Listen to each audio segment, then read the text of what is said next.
कहानी बन गई। अब इसको चेंज कर सकते हो तुम आगे चल के, कर्म का बीज पड़ गया है ना।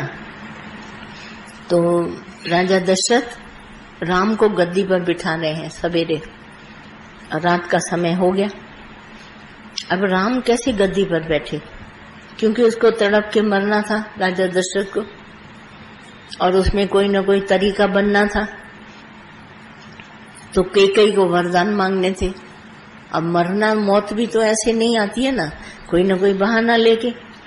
तो उसकी जो नौकरानी उसके आगे पीछे घूमती थी, वो आई इसके पास, बोला तुम्हारा बेटा भरत छोटा भले है, पर राम गद्दी पर क्यों बैठे? तुम राजा की इकलौती ऐसी औरत हो जो तुमको चाहना करके उसने लिया है, और याद करो वो 2 वर जो तुम्हें राजा दशरथ ने दिए थे ना, वो इसी समय मांगो। अब देखो, हम लोग नौकरों से दिल की बात करते हैं। उस समय राजा दशरथ और रानी थे सिर्फ रथ में, नौकरानी तो थी नहीं। पर ये बात रानी ने नौकरानी को बता दी कि इसने 2 वर दिए हैं। अब वो पकड़ी गई। अब उसी समय पर नौकरानी उसको समझा रही है, तुम ये वर मांगो, वर मांगो। तो वो न चाहते हुए भी जबरदस्ती राजा दशरथ से वरदान मांगती है, और राम में उसकी जान थी। सोचो, एक पिता सवेरे राजगद्दी बड़े बेटे को दे रहा है जो हकदार है, उसको कोई बोले कि 14 वर्ष के लिए वनवास को भेजो और मेरे बेटे को गद्दी पे बिठाओ।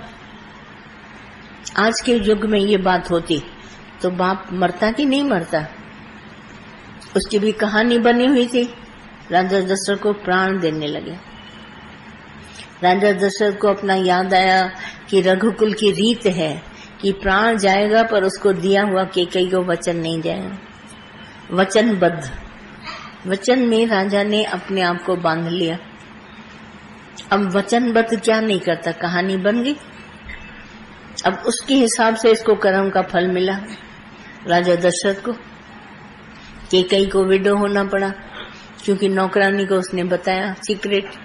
अगर न बताती तो नौकरानी इसको न कहती, और खुद स्वतंत्र थी, चाहे मांगे वरदान उस समय चाहे न मांगे। उसको भी ये मिला सजा कि तुम बताती है इधर की बात उधर, तो अब सजा भोगो, तुम भी विडो बनो। और राजा दशरथ को अपना कर्म का फल मिला। तो हम सब की कहानियां ऐसे बनती है। ये तो कहानी खुल के आ गई भी राजा दशरथ ने ऐसा किया, क्योंकि महाभारत ये है वो रामायण, भाई वाल्मीकि को मालूम था, उसने ये बात कहानी देख ली और उसने वर्णन कर दिया रामायण में। पर हमारी तुम्हारी कहानी तो किसी को मालूम नहीं है, पर वो बात होती है तो हम इसे समझ जाते हैं कि कहीं न कहीं कर्म का बीज होगा। अब पिक्चर बनी है तो सामने होके रहेगी सीन, और पिक्चर बदलेगी नहीं।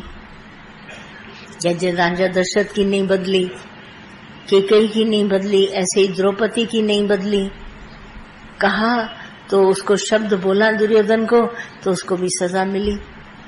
कहानियां है ना हमारे सामने, और उसके फल भी है। तो आज के युग में जो कल की हमारी कहानी है वो हम बदल नहीं सकते, पर हमारे पास आज ज्ञान है। हम ज्ञान से उसको बेअसर कर सकते हैं, क्योंकि आज का ज्ञान है। हम कहेंगे तो क्या हुआ, हो गया तो कौन सी बड़ी बात है, ऐसे नहीं तो ऐसे, कोई बात नहीं, हम ऐसे कर लेते, हम ऐसे करते। हम लोग चेंज कर सकते हैं अपने आप को, और भगवान की भक्ति कर देते हैं तो हमको दुख नहीं लगता। ये आज का युग, कहानी कैसी भी हमारी है। अब घर में आ तो गया सब, परंतु आज का युग ऐसा है, मेरे पास ज्ञान है, युक्ति। जैसे मिसाल के तौर पर सर दर्द चिंता से भले हो, पर भगवान ने गोली बनाई है सर दर्द से मुक्त होने के लिए। ठीक उसी तरह से हमारे को पिछली कहानियों के फल निकलेंगे, दर्द भले होगा, परंतु दवा हमारे पास है, भगवान का ज्ञान। हम दवा का डोज लेंगे तो मुझे दर्द नहीं होगा। आई बात मेरी, ये प्रारब्ध कर्म का जो फल निकलता है उसको मैंने आपको कहानी के तौर पर समझाया। इस तरह से बहुत सारी स्टोरीज हमारे श्रीमद् भागवत में आती हैं, रामायण में आती है, महाभारत में आती है, सब कहानियां। हमारा कहने का इंटेंशन ये है, हम सब की पिक्चर बनी हुई है, अब हम बदल नहीं सकते। दादा इसको ऐसे बोलते थे, बनी बनाई बन रही, अब कुछ बनना है, आज नहीं बनेगा, आज बिल्कुल भी नहीं बनेगा, है ना, बिल्कुल कुछ नहीं बनेगा। इस बात को अच्छी तरह अंदर जानो।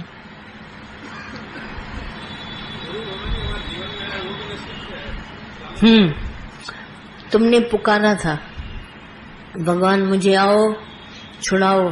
जैसे भगवान कृष्ण ने अवतार लिया तो उस समय क्या था, कंस ने सब साधु संतों को जेल में डाल दिया और मार देता था, पीटता था उनको। वो पुकारते थे, भगवान कृष्ण आओ, मुरलीधर आओ, राम को पुकारा, इसको पुकारा, तो गुरु ने अवतार लिया। ऐसे ही हमारे दादा ने अवतार लिया और हमको आके ये ज्ञान दिया, तो हम दुनिया के दुखों से बच गए ना।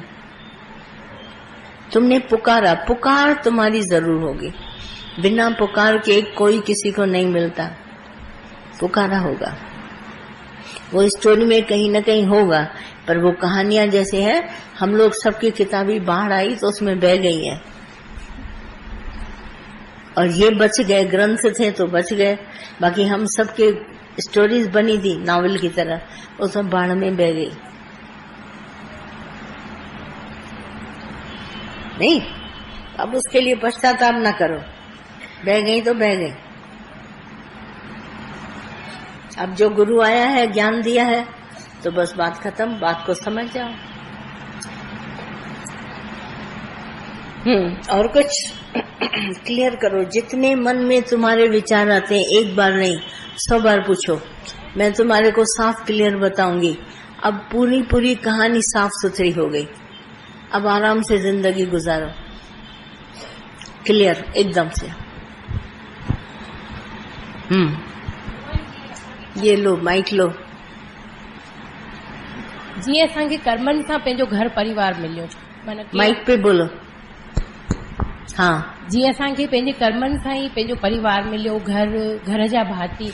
अगर तुम शरीर है तो कर्म मानेगी। अगर तुम शरीर नहीं मानती अपने को तो भगवान का हुक्म मानेगी। नहीं, जैसे आज वो बिल्कुल चेंज हो गया है और बहुत हम खुश हैं, बिल्कुल ऐसे लगता वो है। किससे खुश है? क्योंकि ज्ञान है, ज्ञान है, गुरु की वो तो मैंने पहले ही अभी बोला कि हमारे कितने भी प्रारब्ध कर्म निकलेंगे, पर आज का ज्ञान है हमारे पास, तो हमको जो हालतें हैं वो लगेंगी नहीं। ये बात से क्लियर मैंने अभी कही आपको। और कुछ?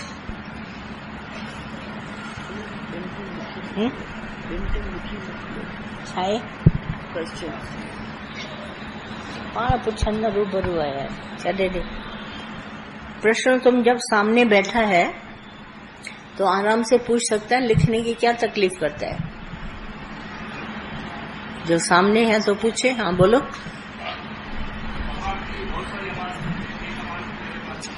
ये माइक ले लीजिए, बात करिए।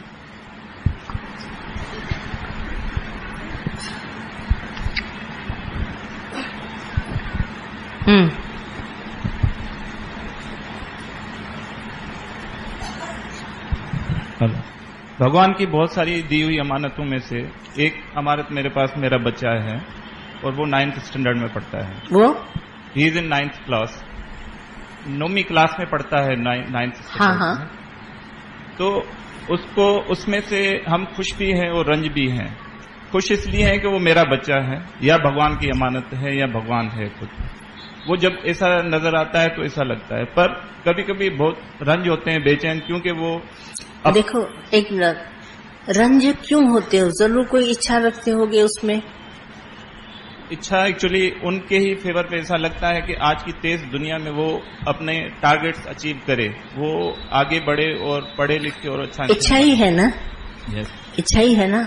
अगर तुम इच्छा काट दो, हटा दो, वो अपना नसीब लेके आया है, कल का उसका बना हुआ कर्म इसको जरूर आगे बनाएगा, क्योंकि इस युग में पैदा होने वाला बच्चा उसको जबरदस्ती पढ़ना ही पड़ेगा, वो चाहे या न चाहे उसको पढ़ना ही पड़ेगा। ये युग ऐसा आ गया है।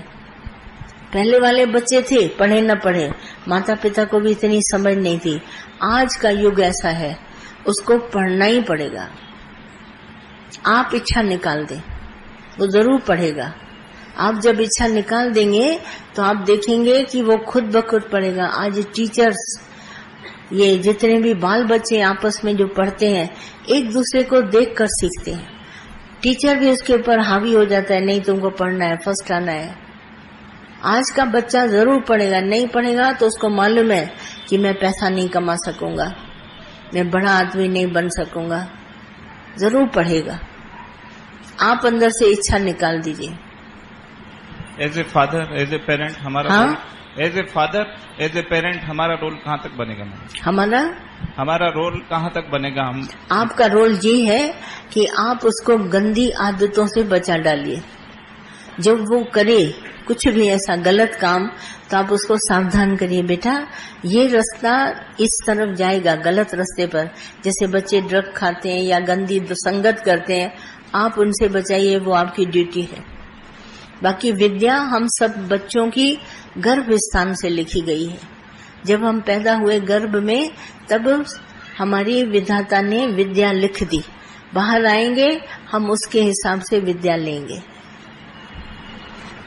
हम किसी बच्चे को पढ़ा नहीं सकते, अनपढ़ नहीं कर सकते, पढ़ा लिखा नहीं सकते। बस हम उसको अच्छी आदतें, अच्छे संस्कार, अच्छी बातें बताएं, क्योंकि वो अनुभवी नहीं है बच्चा, उसको हमें बताना है। और बाकी पढ़ाई लिखाई लिखा के आया है, विद्या जरूर पढ़ेगा। और ये संसार ऐसा युग है, इस समय पढ़ना ही बच्चों के लिए आवश्यक है।